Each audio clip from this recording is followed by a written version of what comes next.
Morning, everybody. Welcome.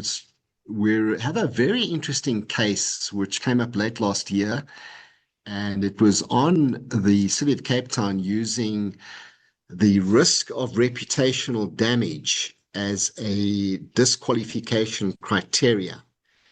And there's a lot to consider in this one around issues of policy and lawfulness and fairness and a whole range of issues.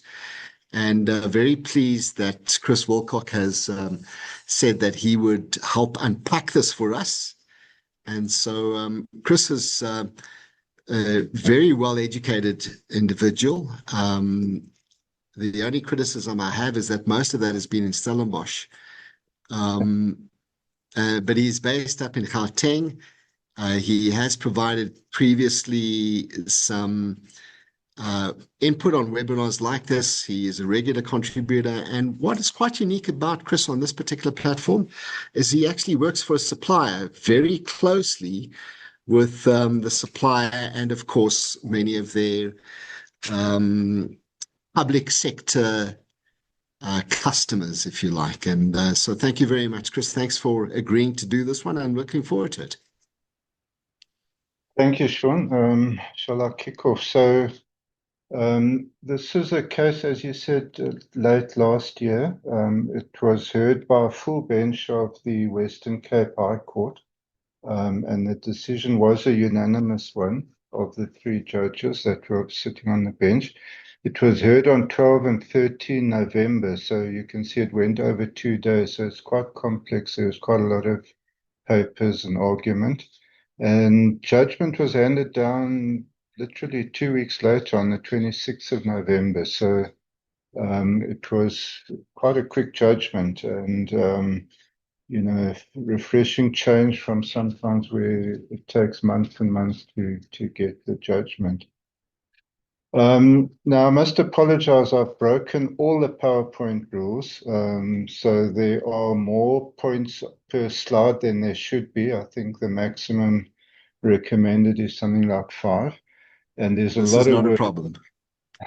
The reason I've done this, Sean, is that I know people often ask, can we share the slides? And I'm very happy to do that. But sharing slides with just cryptic 1 and 2 point bullets really doesn't help anybody. So I've written it almost like a poster presentation.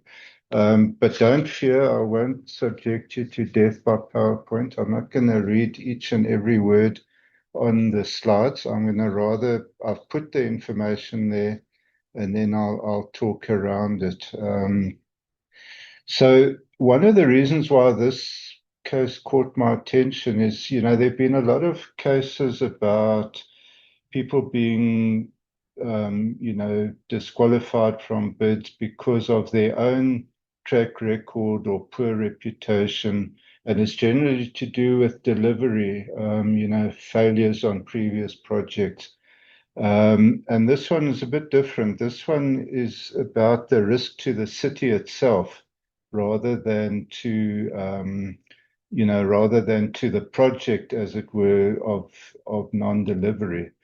So it's also relevant because of the apparent difficulty of getting transgressors debarred or restricted on the National Treasury database. Now, I read an article recently I have referred to it in there, from Sale and Du Toit, written in November 2023. They looked at the database of restricted suppliers, and there were 179 entries listed at that date.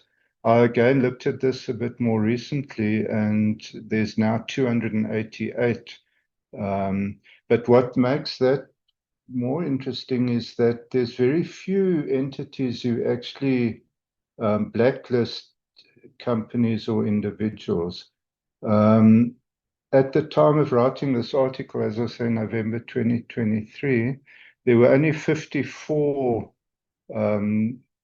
I beg your pardon, there were only a limited number of people who put people onto this database. Ekurhuleni Metro at that stage led the list with 54 blacklistings. City of Cape Town had 15, and Western Cape Department of Health had 28. There are very few, only 26 state entities have actually blacklisted companies. And of the 257 municipalities, only 8 have taken such actions, which really shows that not many people are getting onto this blacklist. We read daily about all the things that are happening, and yet there don't seem to be much of comebacks for people who are transgressing. So this is a case where the database wasn't used. It was merely this company who the city determined could be damaging to their reputation, and they then disqualified them. Then another point is that where there's cases tainted by impropriety, we always have a perception that the bidder who was awarded the bid will fail to deliver or will give poor quality, or fail to deliver at all.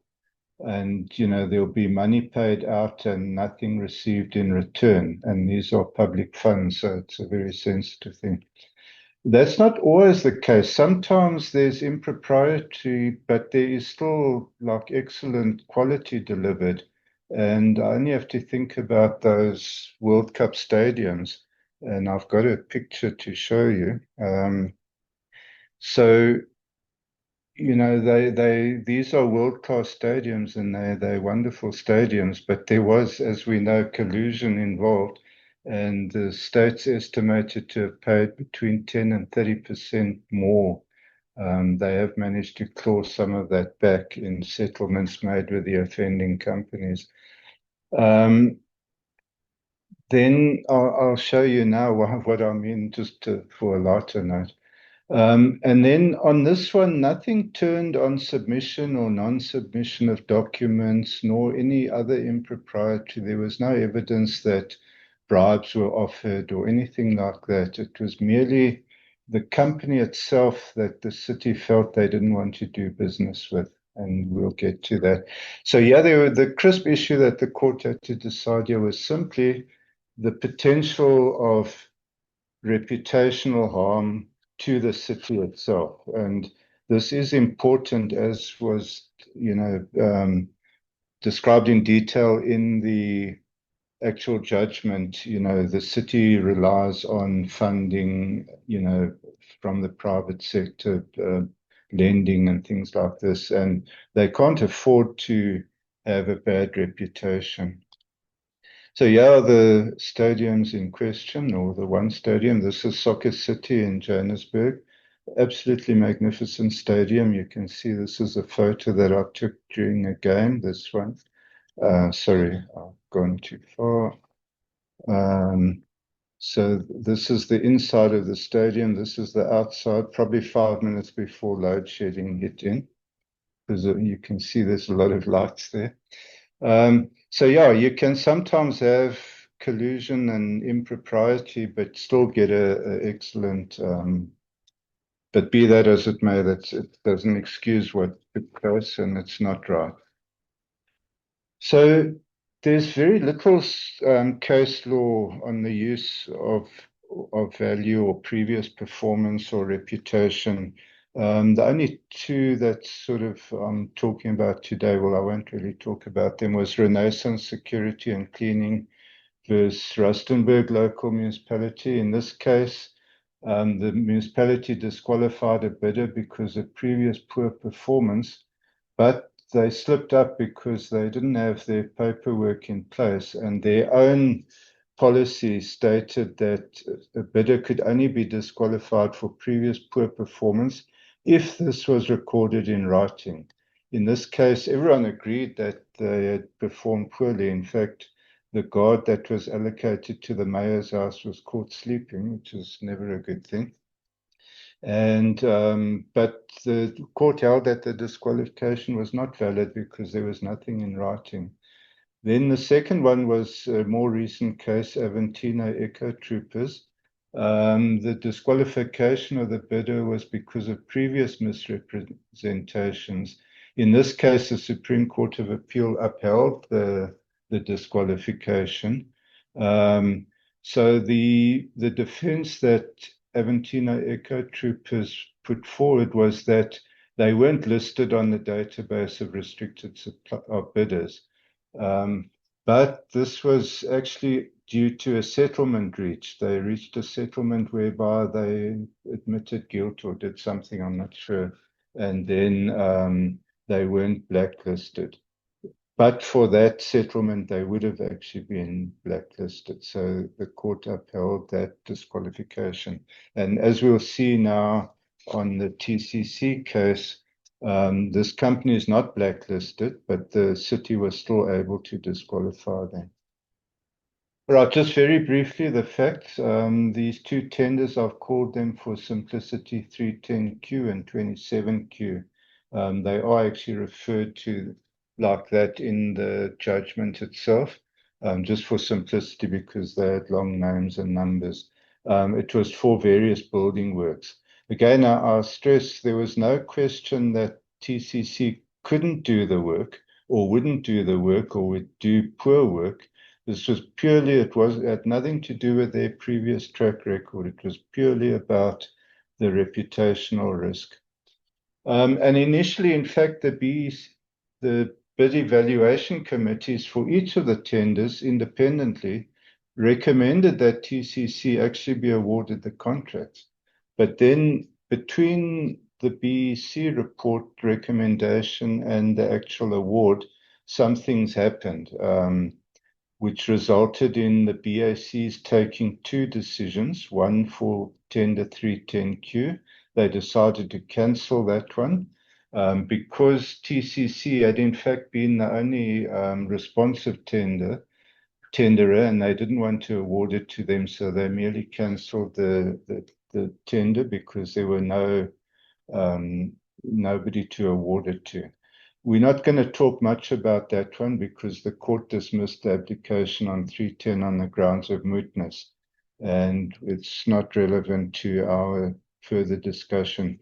Mootness itself is an interesting copy and also very relevant to public procurement. I'm sure some people may have heard of the King v. Moseme case, where the court upheld the challenge to the bid, but didn't cancel the tender because it was about 90% complete, and they said, well, it's pointless to cancel the tender now. These guys must just finish the work. So mootness is very much a burning issue in public procurement because it often happens that by the time the case gets to court or goes through the appeal process, the work is already done and there's no point of proceeding. There have been talk, I believe, about having special tender courts, but there's some opposition to that in itself. But to come back to the matter at hand, so on 27Q, which is the one that we're interested in today, the BAC resolved, notwithstanding the BEC's recommendation, they said, no, we can't award this bid to TCC because of the risk to the city of reputational harm. And TCC applied for a review of that decision to the High Court of the Western Cape, and the court dismissed the application for reasons that we'll talk about now. This was just quickly an extract from the City of Cape Town's SCM policy. As always in these cases, if your policy is not in place and not clear, you're probably going to lose your case. But yeah, they had their ducks in a row. They've listed all the possible reasons why they should reserve its right not to register a vendor, or not to make a final award, or revoke a final award, or even cancel a contract where the implementation may result in reputational risk or harm. Now, you might ask, how can they cancel a contract? Because normally this has to go on judicial review with a public tender. But I just want to show you just very quickly this very simple diagram. So if there's an awarded contract in progress and some impropriety comes to light, there's two ways that you can do it. If it was during the bidding process and the tender award was tainted by irregularity, then you need a judicial review under PAJA, or not necessarily PAJA, but needs to be a judicial review. But if it happens during execution, this here is public law, and this here is private law, law of contract. So if it happens during the execution of the contract, the organ of state can actually cancel the contract. It can be for poor performance, it can be for whatever. And then the law of contract applies, and that's private law. But to go back to the previous slide, so what happened here was there were some happenings, which I'll talk about shortly. And there was a lot of media reporting about this, which is what they used, this 106.2.4 of their supply chain management policy. So they based their disqualification or the right not to award the tender to TCC because of the negative media reports. Right, then if we go to what actually happened. So when this tender was running, there were allegations made by external complainants. These were kind of activists, active in the community, anti-corruption activists. They complained to the city and also to the police of the fraudulent actions that they were accusing of, they were accusing TCC of. As a result of that complaint, SAPS carried out a search and seizure operation and in fact arrested a director of TCC and took this later charge in the Bellville court. And it's known as the Bellville case because you'll see later there was another case again. But due to delays in getting the case to court and preparing a charge sheet and the like, the case was removed from the roll by the magistrate. But the charges were not actually withdrawn. Those charges were still standing at the time of this this whole saga. At the same time, the city didn't wait. They conducted their own investigations into the allegations, but they concluded that there was no substance in the allegation. There was no evidence of wrongdoing. What the TCC had actually been accused of was inflating invoices and putting in invoices for work they hadn't done.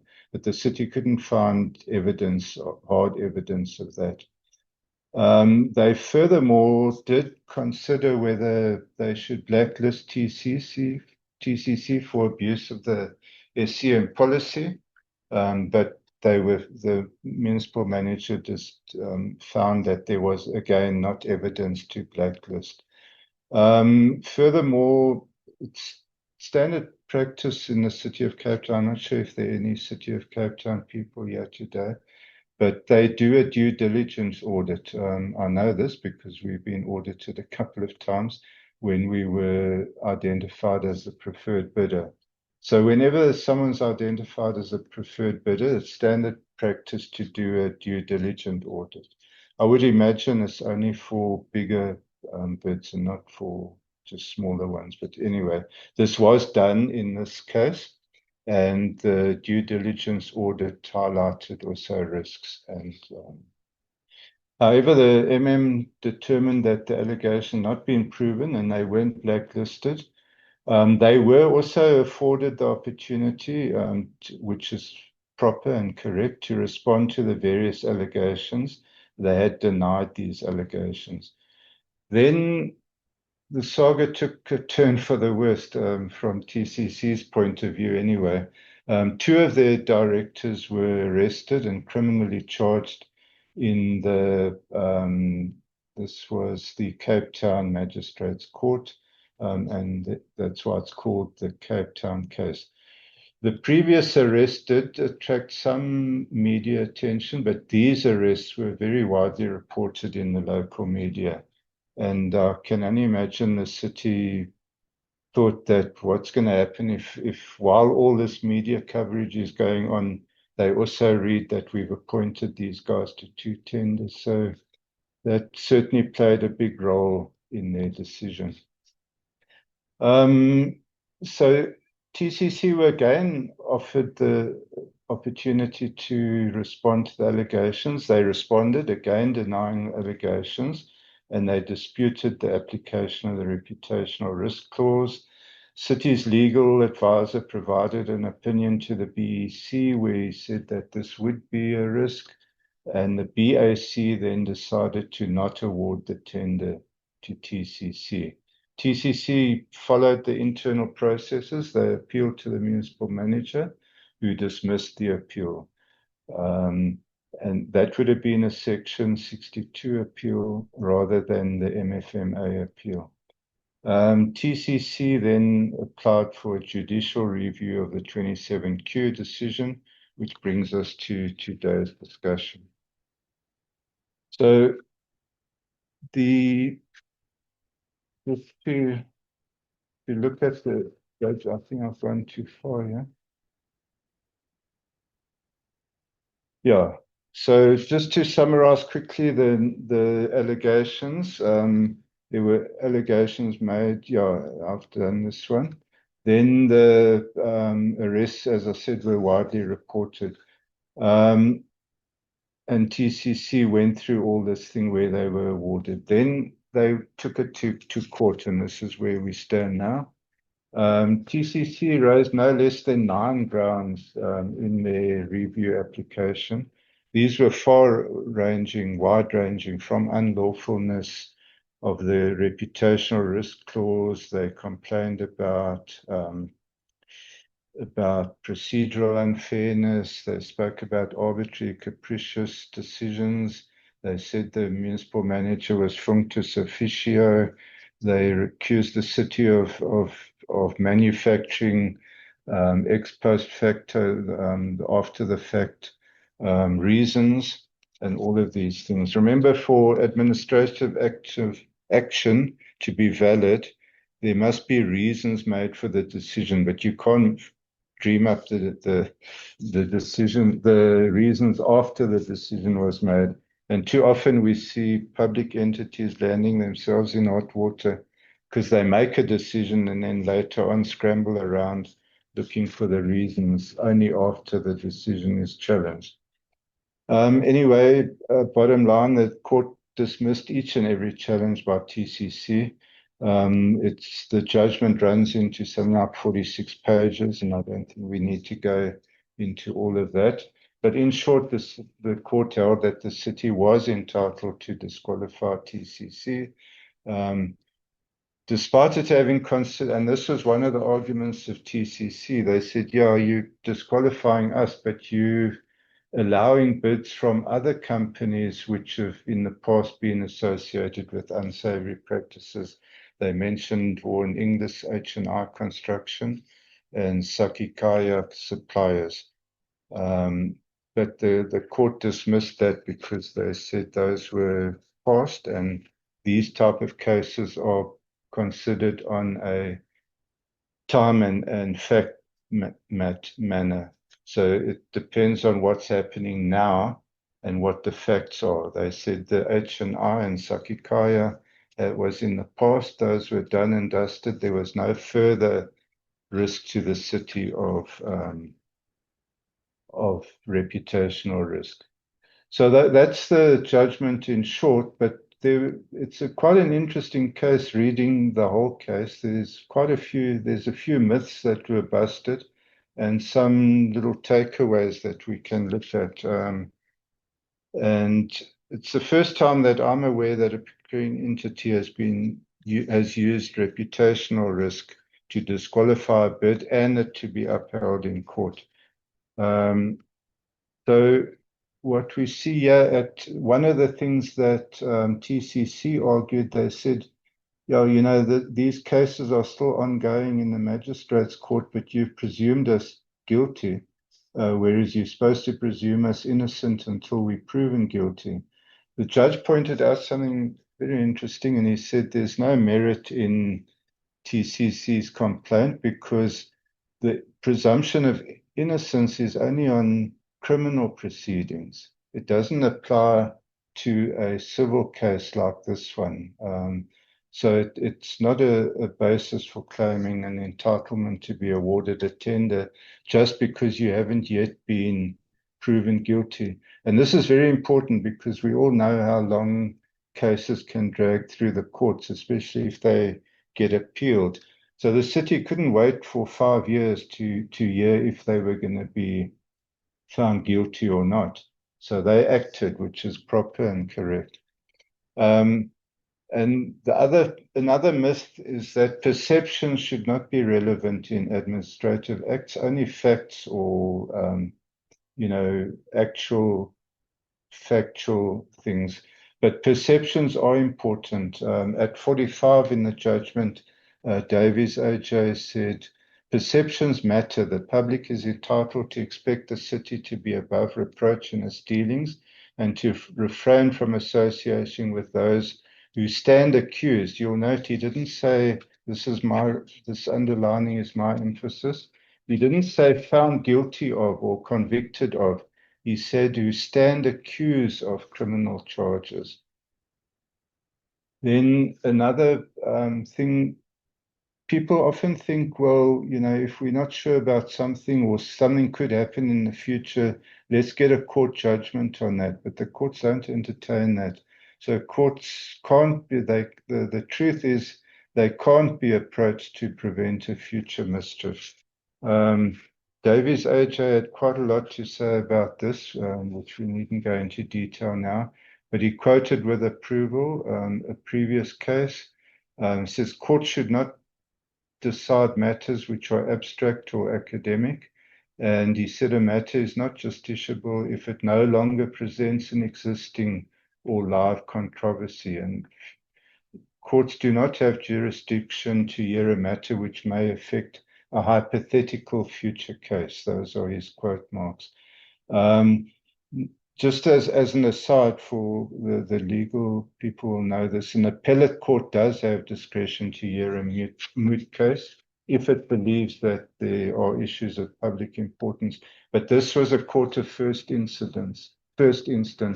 Although being a full bench, it was still the first time this matter had gone to the High Court. So the court did not have jurisdiction to hear a moot case. What is also interesting here, and what judges, I forget which one, but it's been said more than once. A judge remarked rather acidly, if you want legal advice, go to your legal advisor, don't come to us, well, it's not our job. Then TCC also said, but if you're going to disqualify us now, does that mean we can never bid for future work? But what the court held at 32 was that a decision regarding reputational risks, and I quote, it's fact and time bound. So the city can't, having disqualified TCC once doesn't mean they're permanently disqualified. They will have to do the same investigation each time they want to invoke the reputational risk clause. So in a way, this is a less draconian measure than blacklisting them, because then they're on that blacklist for 5 to 10 years, and it's a devil of a job to get off that. So in this case, they said only you can't do now because of all the media publicity. Later on, if the publicity dies down or the charges are withdrawn or you're not found guilty, then you're welcome to bid again. The court also said you have to have a reputational interest to protect, and there must be a rational link between the risk and the means chosen. So it doesn't mean you can always, it has to be current. So this is not a forever and a day judgment. Okay, you'll be relieved to hear we're getting near the end. So what did the city do right? So I think this is of interest to all the people in the audience or in this forum who are pondering whether they can disqualify somebody and how they can do it. So this is really a case study of how to deal with matters like this. And the city followed, there was nothing that they could be faulted on here. So first of all, their policy was in place. The policy must be in place and it must be clear. And I showed you the extract from the policy earlier. It listed each and every point clearly of what they can use. Then they conducted an investigation which must reveal a current risk and it must be based on facts. In TCC's application, they used a lot of inferences, and the court said, no, you've inferred things, but the city's case is based on facts. And, as we know, facts will always trump inferences. I've just realized I've used a sentence with facts and Trump in the same sentence. I apologize for that. To use reputational risk to disqualify a bid, there must be a reputational interest and there must be a rational link. It's at 47 in the judgment, if you want to look up the explanation of that. The party who stands to be disqualified should be afforded a reasonable opportunity to make representations. This is the well-known Audi rule, Audi alterum partem, which means you must hear the other side of the story. And the city gave TCC ample opportunity, more than once, to respond to the allegations. And then, very important, don't wait for the conclusion of the criminal or other proceedings. So don't wait until the person is blacklisted on the National Treasury database. You can't rely on that database. It could take a long time. And don't wait for criminal or other proceedings. You must act now. By the time that the criminal proceedings have concluded, it's way too late. The contract would have been completed already. The city went through a very rigorous process. They had reasons and they kept records. So every time there was a challenge to something they did, they had the facts at their fingertips. They had the records. They could show that they had followed the procedure. So that's what you need to do if you want to disqualify a bidder. I think I've gone over the 30 minutes that we normally have, and after that there must be discussion. So I've just, obviously the discussion is open. I welcome people to raise whatever points or clarities or questions or opinions that they want to give. But I'll just put down some questions, some food for thought. So we're talking now in the negative. So if a bidder has a poor reputation or they represent a reputational risk to the procuring institution, they can be disqualified.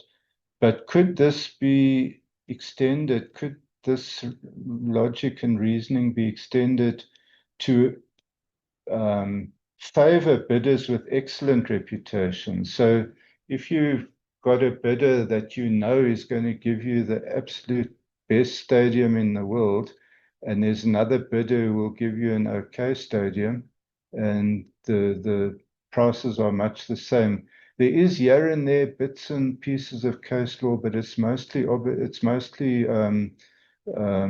just statements, not the actual reason for the decision, which seems to think that if so, how would you do this if you did want to look at someone's good reputation rather than, because, once you've passed the functionality hurdle, those points fall away and it's then only price and preference.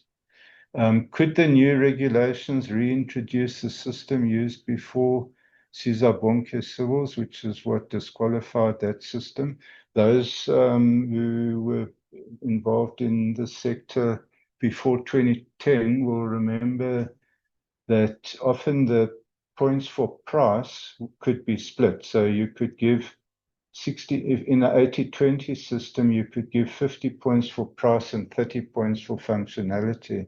But that case overturned that, and since then you can't do that. Then I've just quoted my references here just for correctness and not to plagiarize anybody's work. So I think, shall we open it for discussion, Sean? Excellent. Excellent, Chris. Thank you. That's well done, and thank you for offering to distribute your presentation. If you want to send that to me in that form, I could maybe just put it onto the chat here, or in a PDF. But let's open it up.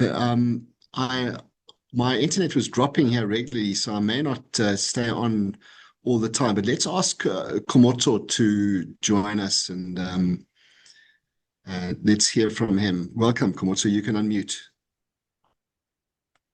Thank you very much, Chris, and good morning, Sean. Morning, Sean. Morning, fellow. Good morning. We can hear you. Thank you. Okay. First and foremost, let me just get into the issue. When Chris was presenting, he mentioned that it's his first time where he hear of a procuring entity where he bid disqualified for reputational risk. Let me take Chris back to 2017, around somewhere there, where KPMG was implicated in the state capture saga and the VBS saga for producing controversial reports, which was called the SASO unit. That leads to companies associated with the alleged corruption and a questionable audit independence that was seen as unethical. What was the result thereafter, Sean and Chris? What we saw major companies like Barclays, which terminated services with KPMG, and also the Auditor General. The Auditor General terminated all contracts that were there with the state. Let me just call it exactly how it was. The Auditor General giving away to withdrew all government auditing mandates from KPMG with immediate effect due to risk highlighted by VBS and Gupta-related saga. This is a quote from 2018 April headline of the Mail and Guardian. And with that being said, Sean and Chris and colleagues, what are the key lessons that we have learned from the KPMG matter? What I can say I have learned personally is that supply performance alone would not be enough for you to say you disqualifying somebody because of poor performance, but also ethical conduct and public perception are critical, because at the end of the day, when you are in the public sector and you are appointing a company that is associated with mistrust, I don't want to use the word corruption or bribery, I want to use the word mistrust. That association is going to taint the image of that government entity that you are working for, that is contracting with that company, because it has lost public trust. And then the decisions that you take as an institution are going to be questionable, because accountability is no longer as clear as it used to be, and your issues of transparency are also questionable. So it being like this, I would say it will be beneficial for us in our tender document or our bid document to include termination clauses that also talks about ethical integrity, ethics and integrity matters. So it can help based on the KPMG saga and the presentation that was given to us by Chris. Let me not take other people's time and hold for now. Maybe if there's anything that I have to add after getting responses from you guys, I might be able to add further. Thank you. Thanks, Komoto. Yeah, that's very perceptive. I'm not clued up on the audit industry. I'm more in the technical industry, but I am aware of those happenings, and you're quite right, to now associate yourself with someone who has had these kind of implications and reportings made about them. So I'll take you back to the slide where I said this is what you have to do.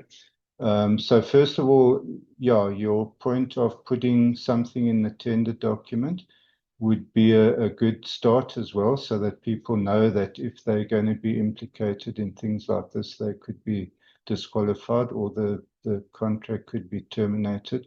But it must also be in the policy, otherwise you acting outside of your policy, unless the contract document very clearly stipulates how it can be done and when it can be done, then you would also be okay. As long as there's documentation in place so that people aren't caught by surprise and you're not raising something new when you want to do that, then you need to follow all of these steps which City of Cape Town did. There must be a proper investigation. There must be a reputational risk if you're going to invoke this clause.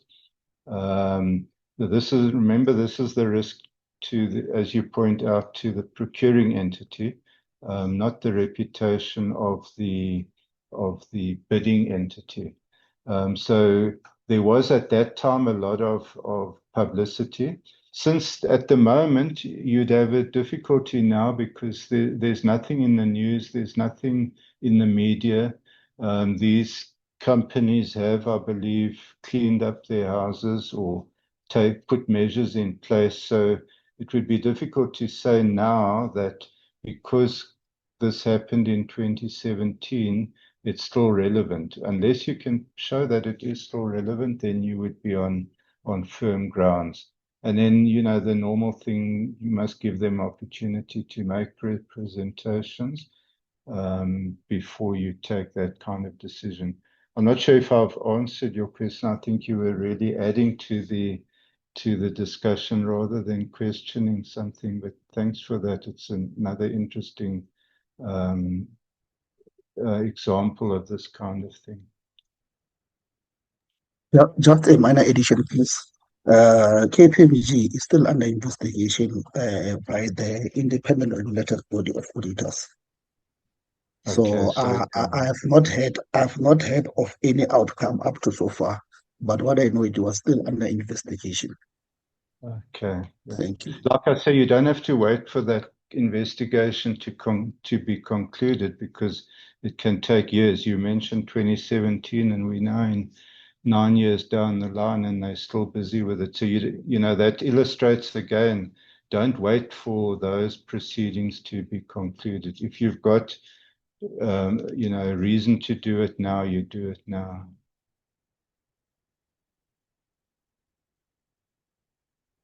I can see some hands. Tandy is on hand yes. up. Thank you, Chris, for the presentation. I saw the same question I have on the chat. I think Irene also asked something similar. That if maybe they had this as an objective criteria instead of a disqualification criteria, because currently we have your Ket Matlala and Hangani Mulautis of this world that have been implicated on the Tembisa hospital scandal, and Department of Health has not blacklisted these companies. And I always say MFMA, to some extent, municipalities do have an unfair advantage over these things because the legislation is clear on certain things and they are protected. Now, on the PFMA space, you now go out on tender and then you have Angwane Mulaudzi responding for this tender. Will it be perhaps stronger legally to have this as an objective criteria? Because I've seen that bidders get to become very anxious when you start disqualifying them.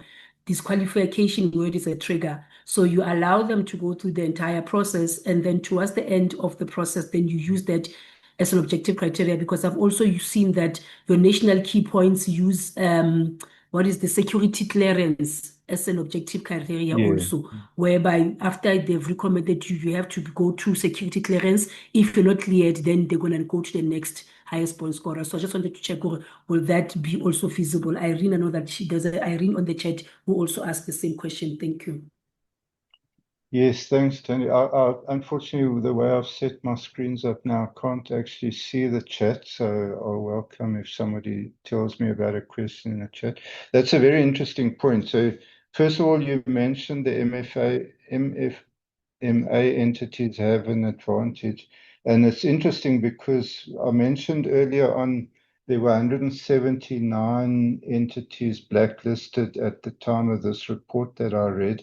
Of those, 107 were by municipalities and municipal entities. So by far the bulk came from the municipal sector rather than from the public sector, the blacklisting.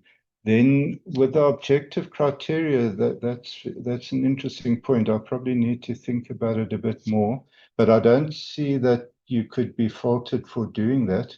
And as you say, then it's done up front. You don't have to go through the whole process and then have to have a review. So I would say that just thinking just off the top of my head, but I do need to think about it a bit more, is that objective criteria would definitely be a way of doing that. And remember, since the repeal of the 2017 preferential procurement regulations, you don't have to actually state your objective criteria in the tender advert or document itself. You can actually invoke it later. So if something happens in between you publishing the tender and the Mandlanga Commission comes along, you could actually use that. I would think you could. But as long as you go through all of these steps, like I said, you'd probably be okay. Mike's got his hand up. Hi, Chris. You lawyers have two wonderful words that you always use in the case of a lot of these settlements with many of these companies: without prejudice and with reservation of rights. And I think a lot of those so-called fines were paid without admission of guilt. So there was never a definitive outcome stating that there was corruption. Corruption was always implied. Monies was paid, and that was it. But there was never, in many, and I'm not talking all instances, but in many instances, there was never actually an overt admission of any untowards behavior. They just paid the fines because it's probably cheaper than going to court and ventilating all the dirty linen in public. And I think what is critical, as you correctly pointed out, is the SCM policy is what drives a lot of these decisions. If the SCM policy does not state, or that specific entity does not state, that a bidder can be disqualified on certain grounds, then that bidder cannot be disqualified on those grounds. The City of Cape Town had a very clear and very defined SCM policy, and I think that is what the key finding was in this specific court case. But if after 2007 or after the 2017 regulations were chucked out the window, every entity should have their own SCM policy, and on that basis is how they can deal with bidders. They can't deal with bidders on the basis of an SCM policy of a different entity, which is completely different from their own or is more detailed or more elaborated than their own. Then they'll be walking on thin ice, and probably a challenge would probably be successful. But, hopefully when the PPA is implemented, we'll see that the tribunal will deal with a lot of these things before they actually become major problems afterwards. Yeah, no, you make a good point, Mark. And I always tell people that ask me, be sure you have your SCM policy in place and you must follow it. There's ample case law where public procuring entities have actually disregarded their own policy, and the courts have been quite harsh on them and said, if you've got a policy, it's your own policy. Nobody prescribed it to you. You have to follow it. You can't deviate from it. So yeah, the point is very good. You must have a policy in place. It must be detailed, must be clear. You can't borrow somebody else's unless council resolves that you can do that. And yeah, those settlements, as you say, there were some guilty findings, but some of them just settled. And then, yeah, as you say, without having to air all the dirty linen. There's another hand, Malakia. Thank you, Chris. Good presentation and good contribution from the previous speakers. Chris, I think just to make sure that we augment to our policy, I think I'll want to argue that in the best interest of transparency and fairness, you might want to indicate in your tender document that you will be performing the due diligence once you have exhausted the normal evaluation process. Immediately after maybe the functionality or the price and preference.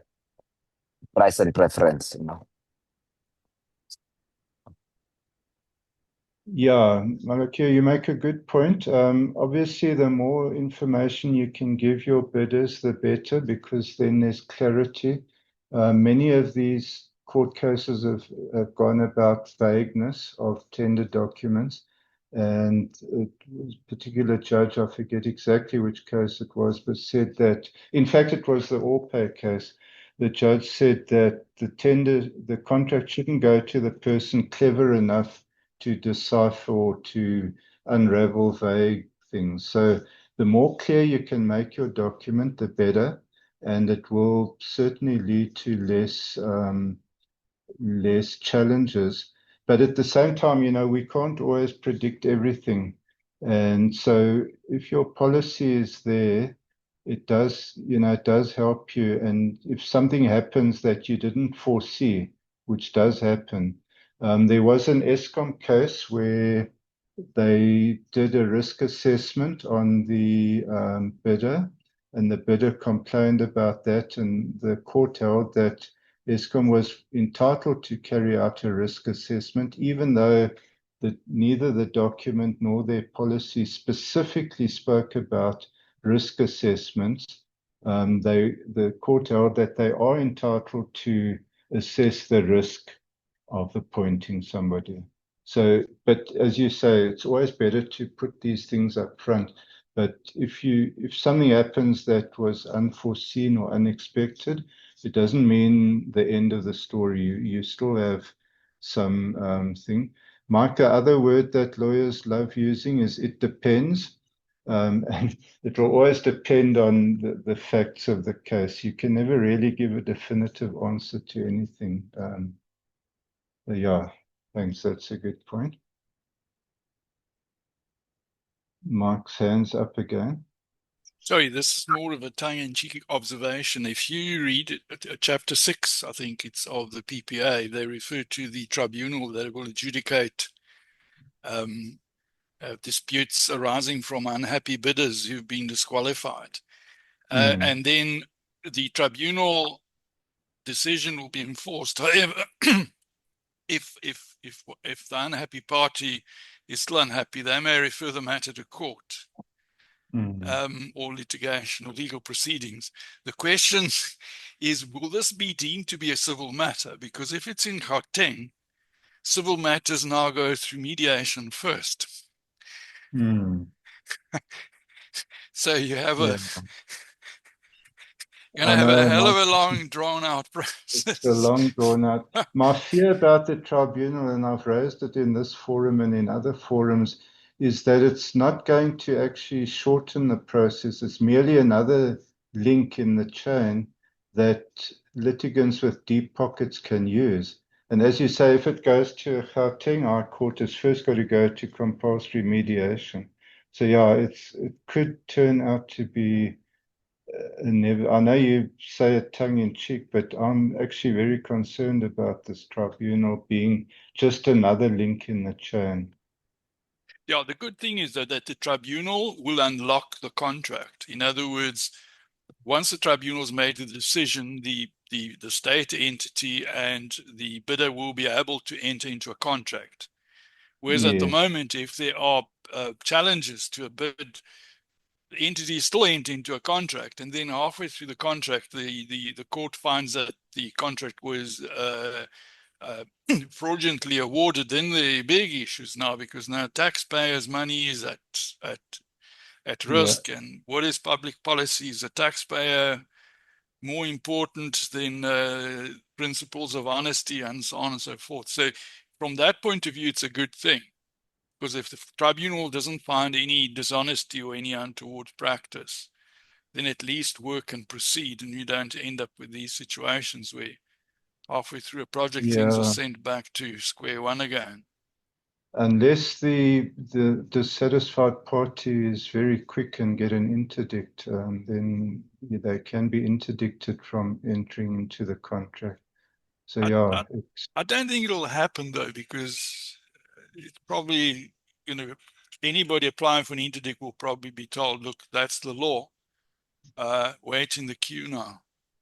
Wait for your statutory 2 or 3 years on the roll. But if they find prima facie evidence, then the court may well grant an interdict. Yeah, but then the tribunal won't have done its job, which will Correct, be a bigger problem. And I mean, and we don't know yet. We don't know yet who's going to be on the tribunal and how overburdened they're going to be, and you might get some hasty decisions coming out which can well be challenged. Yeah, interesting. One thing that Prof. Kino always says, it's all very well to have these things, but if they're not going to be resourced properly, and I know he's expressed concern about the procurement office, whether it's going to be properly resourced. Because I think they in their putting the reasons down, I think you mentioned 9. That would have maybe been one that could stick because of the argument of arguing what is objective. You mentioned that multiple media reports could suggest it's objective. The thing is, the test of objectivity is not necessarily the amount of evidence, but actually to what extent that evidence argues the point. I always say a good measure of objectivity, and again, I'm not a legal person, so I operate in committees. I always say if 2 different committees sees the facts different, then the facts, the minute there is a difference in opinion of the same set of facts, it becomes a questionable objectivity argument. And in the case of media, the problem is that media sometimes cite each other as the references in a manner of speaking. They would even mention it was reported in this media the following, and then when you really start pulling it apart, you could see nothing is fact-based. Yes, a lot of allegations is made, a lot of information is shared, but at the end of the day, one need to also, and unfortunately the term is related but not, at the end of the day, a procurement process has an objective, and that is to procure the goods at the right goods at the right time, and the right location, the right quality, etc., etc. And now we get ourselves caught up in reputational arguments. And for argument's sake, if the city did appoint them and they did deliver the work and all is well that ends well, that would have been fine. But it seems like that it's in a manner of speaking, there's also a finger to be pointed at the city for buckling under the reputational risk. And apparently it's a very Western Cape thing. I spoke to many engineers, and they say toughest province to work in is Western Cape, because those guys are reputationally sensitive. Anything and everything that looks like it's going to make them not look like the province that works, they just pull it apart and reject whatever ideas is thrown at them because of the fact that they're that sensitive. So there's a sensitivity element as well, which you would probably not find in all provinces manifested the same in terms of how they deal with high value tenders and big construction projects. So there's unfortunately a subjective element in this whole discussion that from just looking at the facts, it feels to me like this company could have been the victim of a smear campaign, and that's where it ends. What they're supposed to do is rather focus on where it all started and not necessarily the fact that it's now damaging them. So yeah, that's just an opinion. It's not really a question. But at the end of the day, I think we're overemphasizing sometimes the objective of the exercise, of underemphasizing the objective of the exercise by spending too much time in technical criteria while we're underspending our budgets and not getting the work done. But that's just a personal opinion. Thank you very much. Yeah, Andres, I hear what you're saying, and what you're saying is correct. You know, you have to take the media with a pinch of salt. But what the court said here was that, you know, these were decisions of the NPA and the magistrate, and they both believed that there was sufficient evidence, you know, to prosecute and to issue arrest warrants.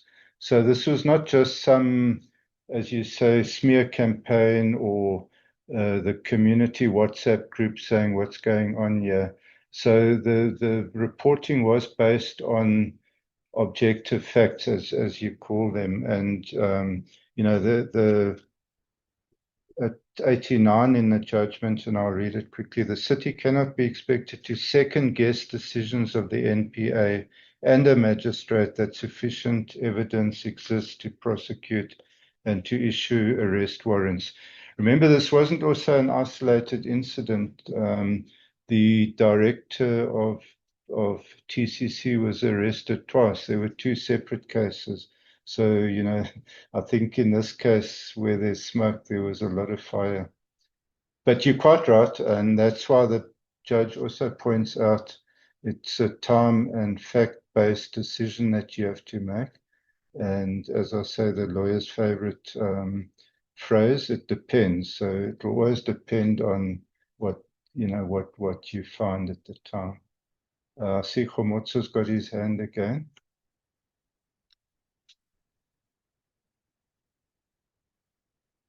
Thank you very much. Come back. It's just just a few ones, né? We have advised each other and have agreed that it would be proper for us to have this in our SCM policy. So now that we'll be having this in our SCM policy, can we also advise each other or guide each other on the design of how we want to put it in? Like I'm talking this in regard to the issue of accountability and decision making. Like, who should ultimately be accountable for the decision to disqualify bidders on reputational grounds? Should it be the VEC, the VAC, SCM, or the accounting officer? And also, what governance control measures are we going to put in place to prevent this discretion being abused by whoever would be responsible for that, in order to make sure that reputational risk is not used as a bias to disqualify the bidders?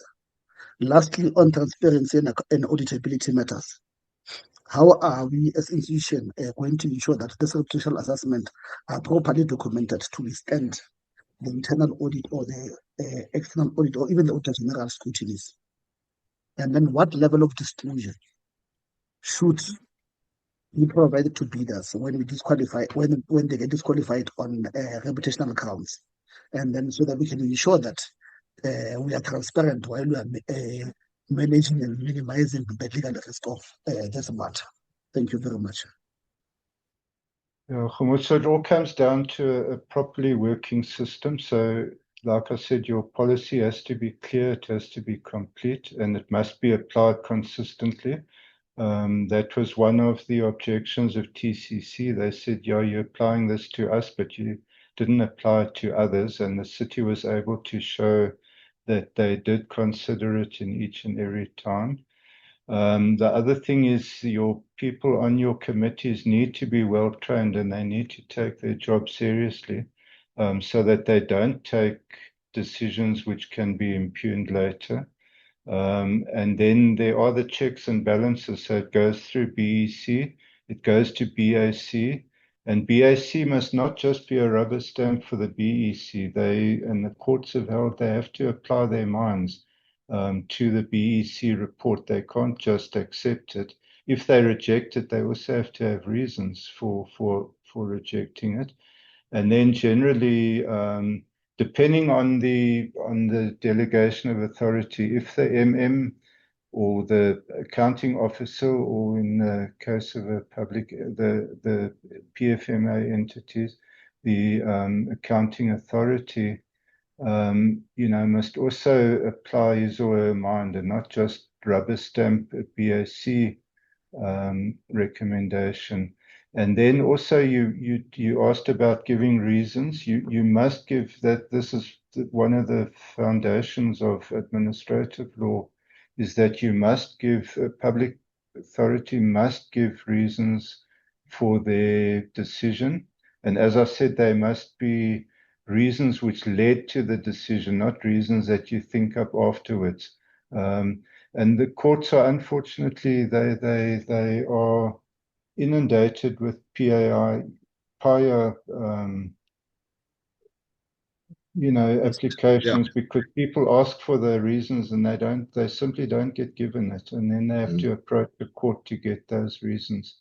We're talking now City of Cape Town, which has done everything 100% correctly, but sadly there are so many public entities that are not doing things correctly, and they come in for hammering at the courts for obfuscation, for ducking and diving, for not doing their jobs. That is unfortunately the case. So you need a properly functioning system, and then you won't have those kind of challenges. If you do get them, you'll survive them. I would just add, Chris, that and Komotso probably does not have this issue, but many public institutions don't really appreciate the importance of case law. And so if you are going to put something in a policy which is based on case law, then just be sure that your internal audit and the people you're working with in BAC do understand the importance of it, and also the importance of PAJA. Malakia's got his hand again. Yeah, thanks, Chris. If I'm to weigh in on the question raised by Komotso pertaining to Auditor General, I think, like in the case of City of Cape Town, where they've documented their reasons, they've documented the process that they followed, like, for instance, applying OD altering pattern rule, give TCC the opportunity to advance the reason why they should not, a bid should not be cancelled, and that will also help in terms of testing the reasonability, and also for the courts to arrive at the beyond reasonable doubt. But with regard to the Auditor General, then that every reasons must be recorded, every document must be properly be stored or be filed, so that when you are confronted with the audit findings, then you can be able to provide that kind of evidence as to what led you to that decision. And lastly, as I learned, I think it is important also to create awareness. I know that AG looks for the policy. When they issue RFI, they look for your policy, albeit that the laws supersede your policy. So I think it will be important that it is well crafted in the policy, and with that, I don't think that the AG will raise an issue if we have followed the due process. Let me just pause there, Chris. Thank you.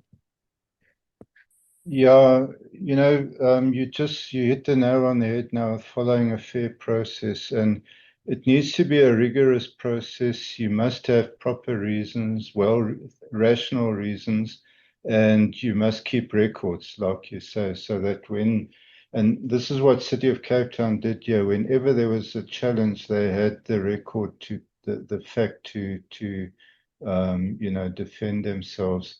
And it's critical that you follow a fair process. It must be rigorous. You must keep records. And, if the AG asks you for something, you can show them the record straight away. It's going to help you, Just remember, though, reasonable doubt is not for civil matters, it's for criminal matters. So the burden of proof in a civil matter is quite a lot less than in a criminal matter.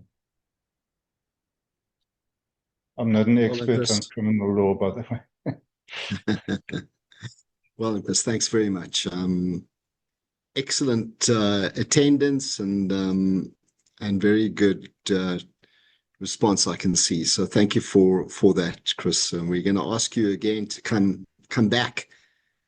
If you think there's enough to talk about panels, we should have you back again on panels sometime. Yeah, I'll do it with the greatest of pleasure, Sean. I'd just like to read and digest this new judgment a bit, and then see. There is quite a lot of things being written on panels at the moment. As you know, there's a confusion between panels and framework agreements. So yeah, I'm sure we'll find something interesting to talk about. And a little birdie told me that frameworks is in the public procurement regulations, so it'll be interesting. Very interesting. Frameworks. I think it's a useful tool there. Absolutely. Chris, I was fortunate to see your first part of your presentation, and you put a lot of time and preparation into this, and we value that, Chris. Thank you very much. Thank you.